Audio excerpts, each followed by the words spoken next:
வரலாறு பயணம் அனுபவம் ரைட்டர் சீலனில் உங்களை வரவேற்கிறோம். தமிழில் வரலாற்று கதைகளை பகிர்ந்து கொள்வோம். Please subscribe my channel for more historical stories. அனைவருக்கும் வணக்கம். நான் உங்கள் ரைட்டர் சீலன். கொஞ்சம் டிலே ஆயிடுச்சு. இந்த எலெக்ஷன் ரிசல்ட்டு ஃபுல்லாக டிவி ரொம்ப அதிலே போயிடுச்சு. அதனால் சாரி வியூவர்ஸ் அண்ட் சப்ஸ்கிரைபர் எல்லாருக்குமே ரொம்ப சாரி. தொடர்ந்து இனிமேல் கேட்போம். கதையும் சூடு பிடிச்சிருச்சு, முடிவை நோக்கி சென்றுக்கிட்டு இருக்கு. ஸோ எல்லோரும் தொடர்ந்து கேளுங்க. கேட்காதவங்களுக்கு ரெக்கமெண்ட் பண்ணுங்கள். எல்லோரும் சேனலை மறக்காமல் சப்ஸ்கிரைப் பண்ணுங்கள். கதை குறித்த கருத்துக்களை மறக்காமல் கமெண்ட்டில் தெரியப்படுத்துங்க. நன்றி. நாம் கேட்டுக்கொண்டிருப்பது பரகேசரி ஆதித்த கரிகாலன் பாகம் 1 உத்தமசீலியார் காண்டம் அத்தியாயம் 58 ராஷ்டிரகூட சதியும் நாராயணனின் திட்டமும். தொண்டை மண்டலத்தின் வடக்கெல்லை பாலாற்றின் கிளைநதியான கல்லாற்றின் கரையையொட்டி தக்கோலத்திற்கு சற்று தொலைவில் அமைந்திருந்த மேல்பாடி பாசறை ஒரு பிரளயத்திற்கு தயாராகும் எரிமலையைப் போல கொதித்து கொண்டிருந்தது. மாபெரும் ராஷ்டிரகூட பேரரசின் தற்காலிக தலைநகரமாகவே அது மாறியிருந்தது. எங்கு திரும்பினாலும் குதிரைகளின் கனைப்பொலிகளும் யானைகளின் பிளிரல்களும் கொள்ளர் உலைகளில் வாள்கள் தீட்டப்படும் ஓசையும் அந்த பகுதியின் அமைதியை சுக்கு நூறாக்கி கொண்டிருந்தன. பாசறையின் நடுவே மற்ற கூடாரங்களை விட பன்மடங்கு பெரிதாக அமைக்கப்பட்டிருந்த பிரம்மாண்டமான பட்டு கூடாரத்தின் உச்சியில் ராஷ்டிரகூடர்களின் சின்னமான பொன்னிற கருட கொடி வடக்கே இருந்து வீசிய வெப்பக்காற்றில் அகங்காரத்தோடு படபடத்து கொண்டிருந்தது. அந்த பரந்த கூடாரத்தினுள் தென்னகத்தின் சரித்திரத்தையே இரத்தத்தால் மாற்றி எழுதப் போகும் ஒரு மாபெரும் போர் வியூகம் நுணுக்கமாக தீட்டப்பட்டு கொண்டிருந்தது. தரையில் விரிக்கப்பட்டிருந்த விலைமதிப்பற்ற கம்பளத்தின் மீது பெரிய தோல்சுருளில் வரையப்பட்டிருந்த தொண்டை மண்டலத்தின் வரைபடத்தை உற்றுநோக்கி கொண்டிருந்தான் ராஷ்டிரகூட பேரரசன் 3ஆம் கிருஷ்ணன். கன்னரத்தேவன் என்று தென்னகத்தால் அஞ்சி உச்சரிக்கப்படும் அந்த மாவீரனின் அகன்ற நெற்றியும் கூர்மையான கண்களும் அவனது தீராத அதிகார பசியை காட்டிக் கொண்டிருந்தன. அவனது கரங்கள் வரைபடத்தில் கங்கை பகுதியிலிருந்து காவிரியின் படுகை வரை நீண்டிருந்தன. எப்படியாவது அந்த சோழ பேரரசை வேறறுத்து தென்னகம் முழுவதையும் தன் குடையின் கீழ் கொண்டு வர வேண்டும் என்ற தாகம் அவனை உறங்க விடாமல் துரத்தி கொண்டிருந்தது. அப்போது கூடாரத்தின் வாசலில் நின்ற காவலாளி பதற்றத்தோடு, மன்னா, தெற்கிலிருந்து ஒற்றன் படைத்தலைவர் வந்திருக்கிறார், மிக அவசரமான செய்தி என்கிறார் என்று அறிவித்தான். உள்ளே அனுப்பு. சக்கரவர்த்தியின் குரல் பாசறையையே அதிரச் செய்யும் இடியென முழங்கியது. புழுதி படிந்த ஆடைகளுடனும் பல நாட்கள் உறங்காத சிவந்த கண்களுடனும் உள்ளே நுழைந்த ஒற்றன் சக்கரவர்த்தியை நெடுஞ்சான்கிடையாக வீழ்ந்து வணங்கினான். பேரரசருக்கு ஜெயம். மன்னா, நீங்கள் எதிர்பார்த்த செய்தி வந்துவிட்டது. சோழர்களின் பெரும்படை பெண்ணையாற்றை கடந்து வடக்கே தக்கோலத்தை நோக்கி புறப்பட்டு விட்டது. கிருஷ்ணனின் முகத்தில் ஒரு கொடூரமான புன்னகை மலர்ந்தது. அவனது கண்கள் வேட்டைக்கு தயாராகும் சிறுத்தையைப் போல குறுகின. படையின் அளவு என்ன? யார் யார் தலைமை தாங்குகிறார்கள்? எந்தெந்த பாதைகளில் அவர்கள் அணிவகுக்கிறார்கள்? ஒன்று விடாமல் சொல். மன்னா, படை ஒரு பெருங்கடல் வெள்ளம் போல் திசைகளை மறைத்து கொண்டு வருகிறது. பராந்தக சோழரின் மூத்த மகனும் பட்டத்து இளவரசருமான ராஜாதித்த சோழர் நேரில் தலைமை தாங்குகிறார். அவருக்கு துணையாக சோழ தேசத்தின் துணை மாதண்ட நாயகரும் ராஜாதித்தரின் இளவலுமான அரிஞ்சய சோழரும் அவர் மகன் சுந்தர சோழரும் பெரும் படைகளோடு வந்து கொண்டிருக்கின்றனர். சோநாட்டின் அனைத்து சிற்றரசர்களின் காலாட்படைகளும் ஒன்றிணைந்துள்ளன. அது மட்டுமின்றி ஒற்றன் நாவரல சற்று தயங்கினான். சொல், தயங்காதே. என்ன செய்தியானாலும் அப்படியே சொல். கிருஷ்ணனின் குரலில் இப்போது லேசான சீற்றம் தெரிந்தது. சேரநாட்டிலிருந்து புத்தூர் வெள்ளங்குமரன் தலைமையில் 10,000 பேர் கொண்ட மாபெரும் சேரநாட்டு படையும் ராஜாதித்தருக்கு துணையாக வந்திருக்கிறது மன்னா.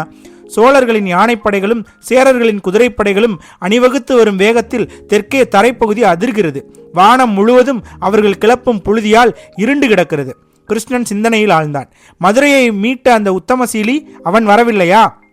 இல்லை மன்னா, அவரை மதுரை கோட்டையை பாதுகாக்கவும் 2ஆம் அவரான கண்டராதித்தரை தஞ்சை கோட்டையை பாதுகாக்கவும் சக்கரவர்த்தி பராந்தகர் தடுத்து நிறுத்தி அனுப்பிவிட்டார். இடியென சிரித்தான் கிருஷ்ணன். அவனது சிரிப்பொலி கூடாரத்தின் சுவர்களில் பட்டு எதிரொலித்தது. பயந்து விட்டான். அந்த வயதான கிழவன் பராந்தகன் பயந்து விட்டான். உன் 4 மகன்களின் தலைகளையும் கூவகத்து நீரில் மிதக்க விடுவேன் என்று நான் அனுப்பிய ஓலை அவனது முதுகெலும்பை நடுங்க செய்திருக்கிறது. அதனால் தான் வாரிசு அழிந்துவிடக் கூடாது என்று பயந்து தன் 2 மகன்களை கோட்டைக்குள் பத்திரமாக பதுக்கி வைத்து விட்டான். சிரித்தான். ஒற்றனும் சேர்ந்து சிரித்தான். சிரிப்பை நிறுத்திய கிருஷ்ணன் தொண்டை நாட்டின் வரைபடத்தின் மீது தன் பார்வையை மீண்டும் திருப்பினான். தன் வலது கையை உயர்த்தி ஒற்றனை போகச் சொன்னான். அவனது மூளை 1000 கணக்கீடுகளை தொடங்கியது. சோழர்களின் பலம் அவனுக்கு தெரியும். பராந்தக சோழனின் படைகள் சாதாரணமாக வீழ்த்தப்படக்கூடியவை அல்ல. அதிலும் அந்த இளவரசன் ராஜாதித்தன் போர்க்களத்தில் ஒரு மூர்க்கமான சிங்கம் போன்றவன். அவனது போர் வியூகங்களை உடைப்பது அத்தனை எளிதல்ல. காவலா, கங்கநாட்டு மன்னன் பூதுகனை உடனே இங்கே வரச்சொல் என்று கட்டளையிட்டான் கிருஷ்ணன். சில நாளிகைகளில் கூடாரத்தின் திரையை விலக்கிவிட்டு கொண்டு மிடுக்காக உள்ளே நுழைந்தான் கங்கதேசத்து மன்னன் இரண்டாம் பூதுகன். அவன் கிருஷ்ணனின் சொந்த மைத்துனன், ராஷ்டிரகூட இளவரசியும் கன்னரத்தேவனின் தங்கையுமான ரேவக நிம்மடியின் கணவன். ஒரு போர் வீரனுக்குரிய அத்தனை முரட்டுத்தனமும் ஒரு நரிக்குரிய தந்திரமும் அவனது முகத்தில் சரிபாதியாக குடிகொண்டிருந்தன. என்னை அழைத்தீர்களா மாமா என்று மிடுக்கோடு கேட்டான் பூதுகன். வா பூதுகா, அந்த சோழன் தன் தலையை தானாகவே நம் வெட்டுக்களத்தில் கொண்டு வந்து வைக்க புறப்பட்டு விட்டான். ராஜாதித்தனின் படைகள் தக்கோலத்தை நெருங்கிக் கொண்டிருக்கின்றன என்றான் கிருஷ்ணன். பூதுகனின் கண்கள் பிரகாசித்தன. இதுதானே நாம் இத்தனை நாட்களாக எதிர்பார்த்த தருணம். சோழனின் வெற்று ஆணவத்தை இந்த தக்கோலத்து செம்மண்ணோடு சேர்த்து புதைத்து விடலாம் மாமா. ஆனால் பூதுகா, நிலைமை நாம் நினைப்பது போல் அவ்வளவு எளிதல்ல என்ற கிருஷ்ணன் ஒற்றன் கொண்டு வந்த செய்தியையும் சோழ சேர கூட்டுப்படையின் பிரம்மாண்டத்தையும் அவனிடம் விவரித்தான். சோழர்களின் யானைப்படை நாவலந்தீவிலேயே மிகப்பெரியது. அதோடு சேர நாட்டின் முரட்டுப்படையும் இப்போது அவர்களோடு இணைகிறது. நாம் நேருக்கு நேர் மோதினால் நமது படைகளுக்கு பெரும் சேதம் ஏற்படுவது உறுதி.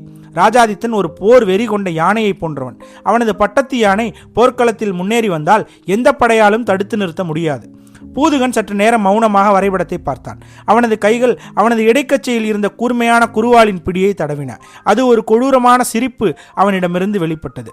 மாமா, மலை போல ஒரு பெரிய மிருகம் நம்மை நோக்கி ஆக்ரோஷமாக வரும்போது நாம் அதன் உடலோடு மோதக்கூடாது. அதன் கண்களை குறிவைக்க வேண்டும். அந்த சோழப்படையின் கண் ராஜாதித்தன். அவனை வீழ்த்திவிட்டால் அந்த பெரும்படை வெறும் தலையில்லா முண்டம் போல சரிந்துவிடும். அத்தனை லட்சம் வீரர்களும் சிதறி ஓடிவிடுவர். அதை எப்படி செய்வது பூதுகா? ராஜாதித்தன் சாதாரண வீரன் அல்ல. அவன் தன் பட்டத்து யானையான நிசும்பசூதினியின் அம்பாரியில் பாதுகாப்பாக இருப்பான். அவனை சுற்றி அவனது அதிதீவிர மெய்க்காப்பாளர் படையான சோழதேச வேளக்கார படை இரும்பு அரண் போல காத்திருக்குமே. அவர்களை மீறி ஒரு எறும்பு கூட ராஜாதித்தனை நெருங்க முடியாதே. பூதுகன் வரைபடத்தின் மீது கையை வைத்து தக்கோல போர்க்களத்தை குறிக்கும் பகுதியை அழுத்தமாக சுட்டிக்காட்டினான். போர் வியூகத்தை நான் வகுக்கிறேன் மாமா. நாம் நமது பெரும்படையை 3 பிரிவுகளாக பிரிப்போம். மையப்படைக்கு நீங்கள் தலைமை தாங்குங்கள். சோழப்படை ஆக்ரோஷமாக முன்னேறி வரும்போது உங்கள் தலைமையிலான மையப்படை லேசாக பின்வாங்குவது போல் செய்ய வேண்டும். கிருஷ்ணனின் புருவங்கள் சுருங்கின. கோபம் தலைக்கேறியது. நான் பின்வாங்குவதா? கன்னரத்தேவன் புறமுதுகு காட்டி ஓடுவதா? என்ன உளறுகிறாய் பூதுகா? என் வாளுக்கு அது இழுக்கல்லவா? பொறுங்கள் மாமா, கோபப்படாதீர்கள். இது ஒரு சூழ்ச்சி வலை. சோழர்கள் இயல்பாகவே அதிக கோபமும் பெருமிதமும் கொண்டவர்கள். ராஷ்டிரகூட பேரரசன் கன்னரத்தேவன் தங்களுக்கு பயந்து பின்வாங்குகிறான் என்று தெரிந்தால் ராஜாதித்தரின் அரசகுல அகந்தை சும்மா இருக்காது. அவன் வெறிகொண்டு சிரிப்பான். உங்கள் படைகளை முழுவதுமாக அழிக்கும் ஆவேசத்தில் அவன் தன் மெய்க்காப்பாளர் படையை கூட பின்னால் விட்டுவிட்டு தன் பட்டத்து யானையை முடுக்கிவிட்டு தனியாக முன்னால் பாய்ந்து வருவான். பூதுகனின் கண்களில் இப்போது கொலை வெறி நடனமாடியது. அவன் குரல் தணிந்து ஒரு பாம்பின் சீற்றத்தை போல மாறியது.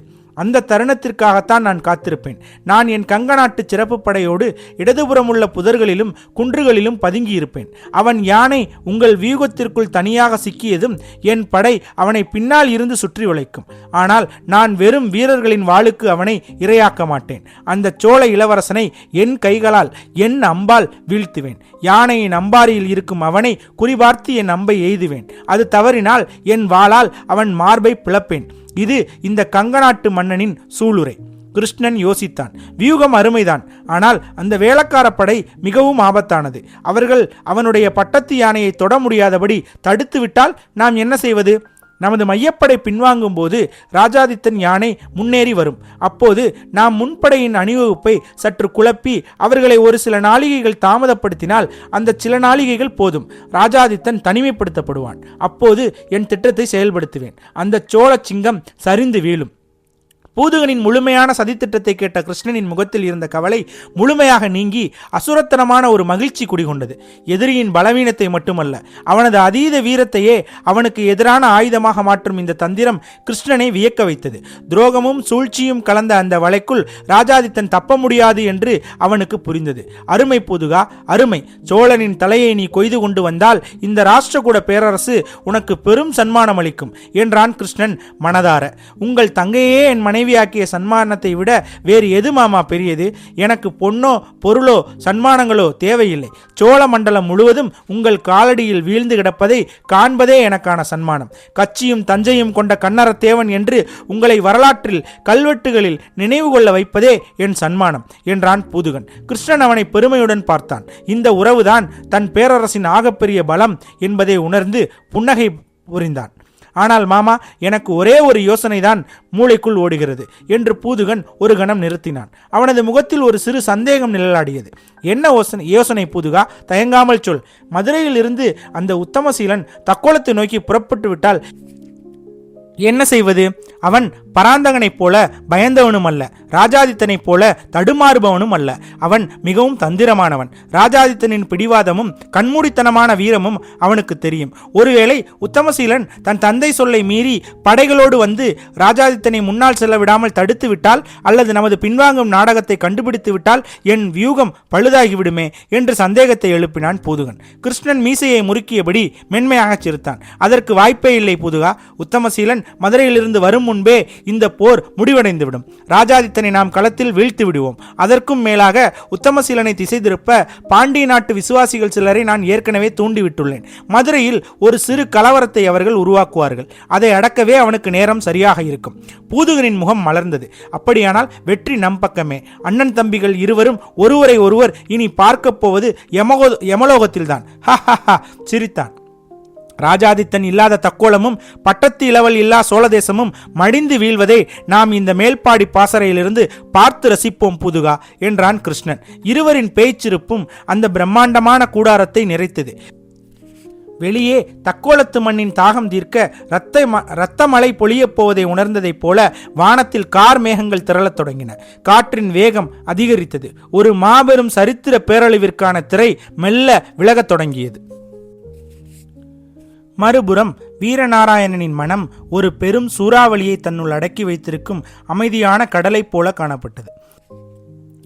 இத்தனை ஆண்டுகால காத்திருப்பு, இரத்தம் சிந்திய அவமானங்கள், இழப்புகளின் வழி என அனைத்தும் ஒன்று திரண்டு மதுரை மாநகரத்தை மீட்கும் அவனது இறுதி திட்டத்தின் உயிர் நாடியாக வடிவெடுத்திருந்தது.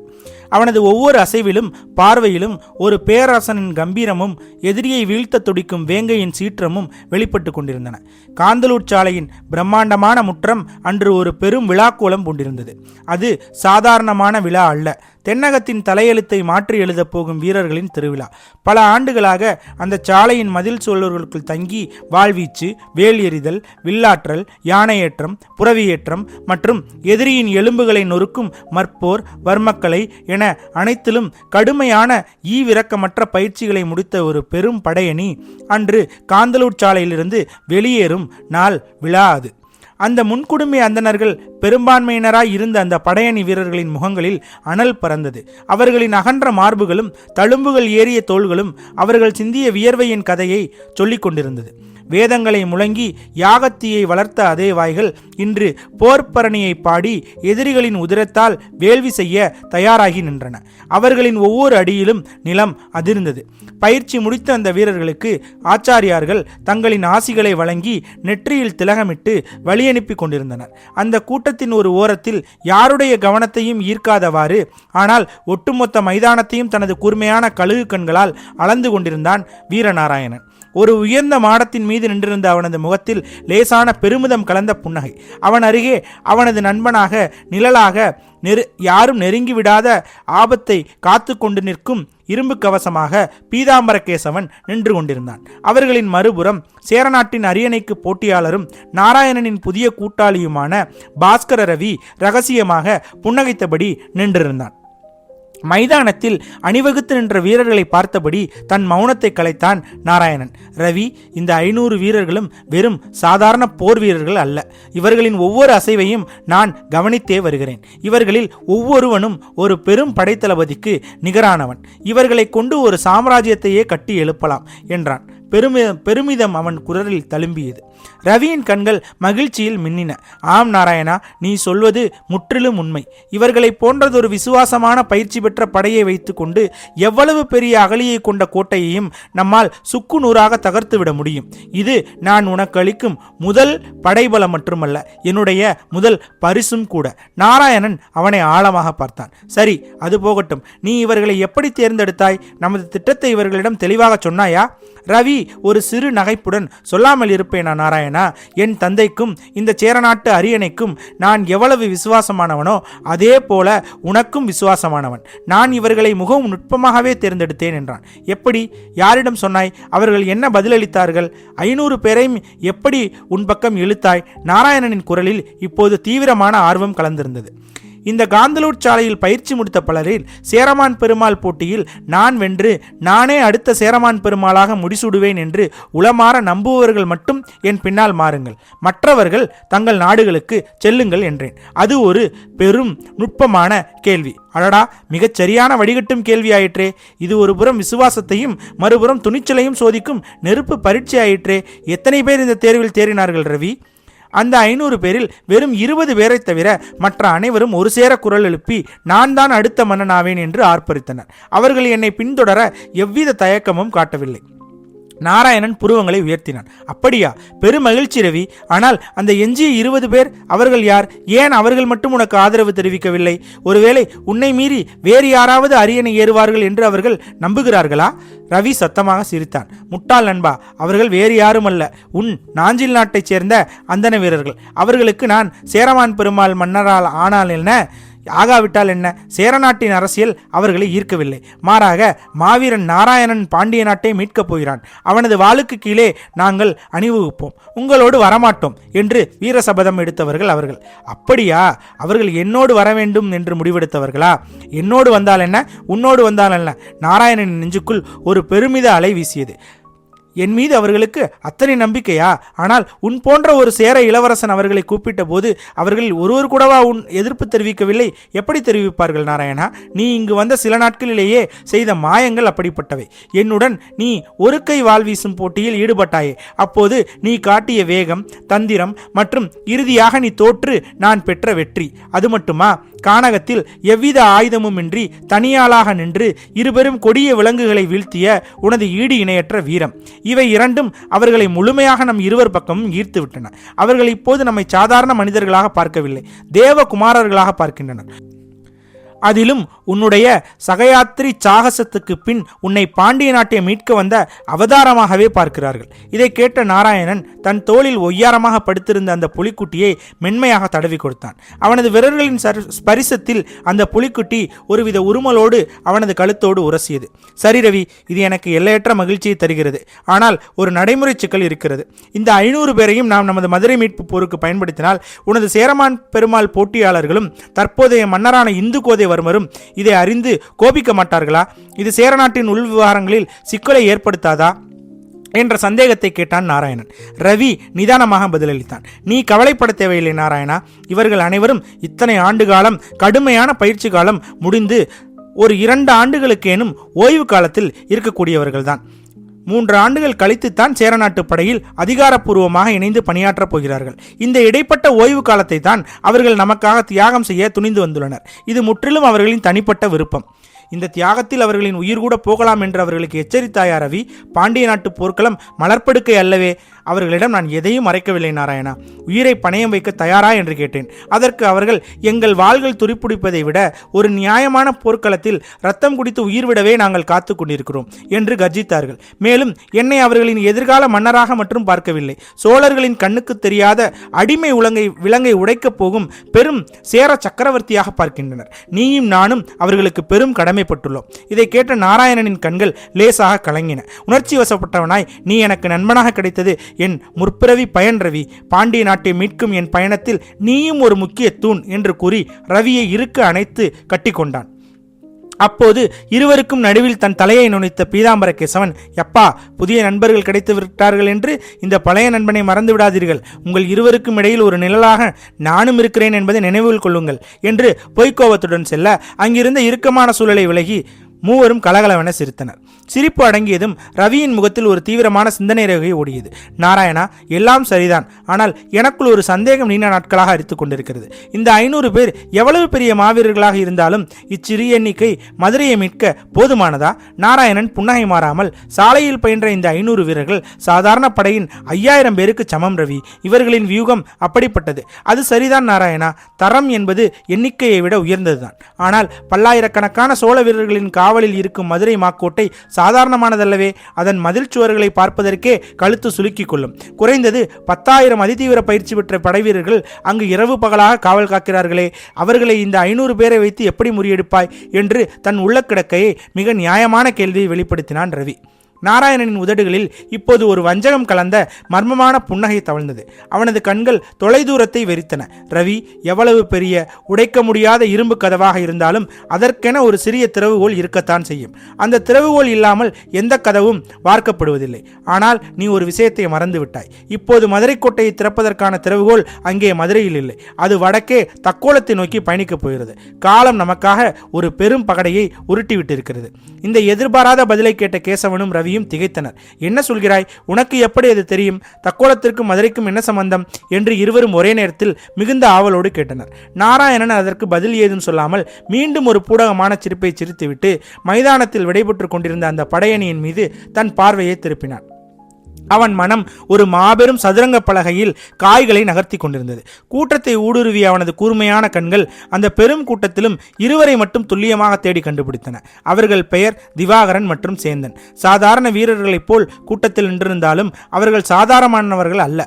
காந்தலூர் சாலையிலேயே எந்த உருவத்திற்கும் தங்களை மாற்றிக்கொள்வதிலும், மாறுவேடம் பூணுவதிலும், எதிரியின் நாடி துடிப்பை ஒற்றறிவதிலும், கார் இருளில் ஒரு சிறு நிழல் போல் சத்தமின்றி நகர்வதிலும் இவர்களை மிஞ்ச அந்த தென்னகத்திலேயே யாரும் இல்லை. நாராயணன் தன் விரல்களால் ஒரு மிக நுட்பமான, அவர்களுக்கு மட்டுமே புரியும் ரகசிய செய்கையை செய்தான். அதை புரிந்து கொண்ட அந்த இருவரும் தங்கள் முகபாவனை சிறிது மாறாமல் லேசாக தலையசைத்து விடைபெற்றனர். எல்லாம் திட்டப்படி நடக்கிறது என்பதை உணர்ந்த நாராயணன், சரி நாம் போகலாம் என்றபடி தன் புலிக்குட்டியை தோளில் சௌகரியமாக போட்டுக்கொண்டு தனது மாளிகை அறையை நோக்கி கம்பீரமாக நடந்தான்.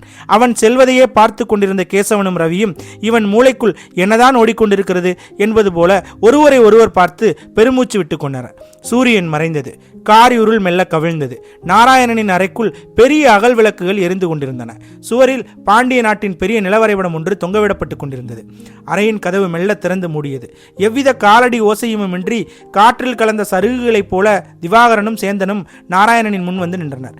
அறையின் ஒரு மூலையில் கேசவனும் கைகட்டி விழிப்பாய் நின்றிருந்தான். திவாகரா, சேந்தா. நாராயணனின் குரல் இப்போது ஒரு நண்பனின் குரலாக இல்லாமல் கட்டளையிடும் ஒரு பேரரசனின் குரலாக இரும்பை போல் உறுதியாக ஒலித்தது. நீங்கள் இருவரும் இன்று இரவே இதே இருளோடு இருளாக இங்கிருந்து புறப்பட வேண்டும். எந்த காரணத்தை கொண்டும் உங்கள் பயணம் தடைபடக்கூடாது. உங்கள் இலக்கு நமது தாயகமான, இப்போது அடிமைப்பட்டு கிடக்கும் தலைநகரான மாமதுரை. இருவரும் சற்றும் தயங்காமல் வலது கையை மார்பில் வைத்து தலைவணங்கினர். எங்கள் பணி என்ன இளவரசே? உங்கள் கட்டளைக்காக எங்கள் உயிரையும் தர காத்திருக்கிறோம் என்றான் சேந்தன். நாராயணன் விளக்கத் தொடங்கினான். மதுரை கோட்டையை இப்போது தன் இரும்பு பிடிக்கில் வைத்திருப்பவன் சோழ இளங்கோ உத்தமசீலி. அவன் சாதாரணமானவன் அல்ல. என் சிற்றப்பனின் ரத்தத்தை குடித்த வஞ்சகன். அவனுக்கு அழிவு நெருங்கிவிட்டது. வடக்கே ராஷ்டிரகூடர்களோடான தக்கோல போர் மேகங்கள் சூழ்ந்து வருவதால் சோழ பேரரசு தன் படைகளை திரட்டி கொண்டிருக்கிறது. உத்தமசீலன் மிக விரைவில் தன் பெரும் படையுடன் மதுரையை விட்டு வடக்கே புறப்பட தயாராகி கொண்டிருப்பான் என்று உறுதியான தகவல் எனக்கு கிடைத்துள்ளது. நாராயணன் சற்று இடைவெளி விட்டான். விளக்கொலியில் அவனது கண்கள் பழிவாங்கும் தீயில் தகதகத்தன. தன் குரலை சற்று தாழ்த்தி மேலும் ஆழமாக விளக்கினான். நீங்கள் இருவரும் சாதாரண பயணிகளைப் போலவோ, மிளகு வியாபாரம் செய்யும் வணிகர்களைப் போலவோ, ஊர் சுற்றும் காபாலிகர்களைப் போலவோ மிகவும் நுட்பமான மாறுவேடம் பூண்டு மதுரை கோட்டைக்குள் ஊடுருவ வேண்டும். உங்கள் மீது துளி சந்தேகம் கூட எழக்கூடாது. கோட்டையின் ஒவ்வொரு கதவும், ஒவ்வொரு சாளரமும், ஒவ்வொரு படைவீரனின் அசைவும் உங்களுக்கு அத்துப்படியாக இருக்க வேண்டும். உத்தமசீலன் எந்த நாளில், எந்த நாளிகையில், எந்த முகூர்த்தத்தில் மதுரையிலிருந்து தக்கோலத்தை நோக்கி புறப்படுகிறான், அவனோடு எத்தனை ஆயிரம் படைவீரர்கள் செல்கிறார்கள், குதிரைப்படைகள் எத்தனை, யானை படைகள் எத்தனை, முக்கியமாக அவன் சென்ற பின் கோட்டையின் பாதுகாப்பிற்கு எத்தனை பேரை எந்தெந்த இடங்களில் நிறுத்தி வைத்து விட்டு செல்கிறான், ஆயுத கிடங்குகளின் நிலை என்ன, அனைத்தையும் நீங்கள் துல்லியமாக கணிக்க வேண்டும். நாராயணன் அவர்கள் இருவர் இருவரின் தோள்களையும் பிடித்து கொண்டான். அவன் மதுரையை தாண்டி வடக்கே ஒரு காத தூரம் நகர்ந்த மறுகணம் அவன் கிளம்பிய அந்த செய்தி ஒரு பறவையின் வேகத்தை விட அதிவேகமாக வந்து என்னை இங்கு அடைய வேண்டும். இது வெறும் கோட்டையை பிடிக்கும் போர் அல்ல திவாகரா, இது நமது பாண்டிய பேரரசை அதன் சாம்பலிலிருந்து மீண்டும் எழுப்பும் புனித போர். உங்கள் கைகளில்தான் நமது மீட்சியின் முதல் வெற்றியே அடங்கியிருக்கிறது. இரு ஒற்றர்களும் தங்களின் பொறுப்பின் வீரியத்தை உணர்ந்து நிமிர்ந்து நின்றனர். அவர்கள் வெறும் கூலிப்படையினர் அல்ல, பாண்டிய நாட்டின் மீது தீராப்பற்று கொண்ட விசுவாசிகள். நாராயணன் சேந்தனை பார்த்து நெகிழ்வுடன் கூறினான், சேந்தா, நீ பொலியூர் நாட்டைச் சேர்ந்தவன் தானே? என் சிறிய தந்தை மாவீரர் ஸ்ரீவல்லபரின் பேரமைச்சராக இருந்து அவருக்காக தன் இன்னுயிரை தியாகம் செய்த பொலியூர் நாட்டு ஆதிச்சமாரரின் ரத்தமல்லவா உன் உடம்பில் ஓடுகிறது. உன் தந்தையின் தியாகம் வீண் போகாது. சேந்தனின் கண்கள் குளமாகின. ஆம் இளவரசே, என் தந்தையின் வழியில் என் மூத்த அண்ணன் மாறன் ஆதிச்சன் உங்கள் தந்தை பாண்டிய சக்கரவர்த்தி வீரகேளரின் படைத்தளபதியாக இருக்கிறார். நான் உங்களோடு இருந்து உங்களுக்கு சேவை செய்வதை என் வாழ்நாள் பாக்கியமாக கருதுகிறேன். என் உயிர் உள்ளவரை பாண்டிய மீனை கீழே விழவிட மாட்டேன். அறிவேன் சேந்தா என்று பெருமிதத்துடன் கூறிய நாராயணன் அடுத்து திவாகரனை நோக்கினான். திவாகரா, நாஞ்சில் நாட்டு முன்குடுமி பெருவீரர், வாழ்வீச்சில் இணையற்றவரான வாயு கணக்கனாரின் மகன் நீ. வீரம் உன் இரத்தத்தின் ஒவ்வொரு அணுவிலும் கலந்த சத்திரிய பிராமணர் வம்சத்தைச் சேர்ந்தவன். நமது தாய் மண்ணை, நம் பாண்டிய நாட்டின் சாம்ராஜ்யத்தை சோழர்களின் பிடியிலிருந்து மீட்கும் இந்த அரப்பணிக்காக நமது உயிரையும் தர தயாராக நாம் இருக்க வேண்டும். உங்கள் இருவரின் திறமை மீதும் எனக்கு அசைக்க முடியாத நம்பிக்கை இருக்கிறது. வெற்றி திருமகளோடு திரும்பி வாருங்கள் என்று உத்வேகப்படுத்தினான். அவனது பேச்சால் நரம்புகளில் சூடேறிய இருவரும் நாராயணனின் கால்களில் விழுந்து வணங்கி ஆசி பெற்றனர். பின்னர் எவ்வித சத்தமுமின்றி வந்த சுவடே தெரியாமல் அந்த அறையிலிருந்து வெளியேறி இருண்ட இரவின் மடியில் ஒரு நிழலைப் போல கரைந்து மறைந்தனர். ஒற்றர்கள் புறப்பட்ட சில நாளிகைகள் கடந்தன. அறையில் ஒரு கனத்த மௌனம் நிலம்பியது. கேசவன் ஆயுதங்களை துடைத்துக் கொண்டிருக்க நாராயணன் தன் அறையின் நடுவே இருந்த மரமேசையில் அமர்ந்தான். அவன் அமர்ந்த மறுகணம் புலிக்குட்டி ஓடு வந்து அவன் மடியில் படுத்து கொண்டது. பல ஓலைச்சுவடிகளை தன் முன்னே பரப்பி வைத்தான். விளக்கொலியின் வெளிச்சத்தில் கூர்மையான எழுத்தாணியை கொண்டு மிக முக்கியமான சில ரகசிய ஓலைகளை தீட்டத் தொடங்கினான். அவனது முகம் அளப்பரிய கவனத்தால் இறுகியிருந்தது. அந்த ஓலைகளில் அவன் செதுக்கும் ஒவ்வொரு சொல்லும் ஒவ்வொரு வரியும் தென்னகத்தின் எழுத்தை மாற்றப்போகும் ஒரு பெரும் போருக்கான சாதுரியமான வியூகமாக அமைந்தது.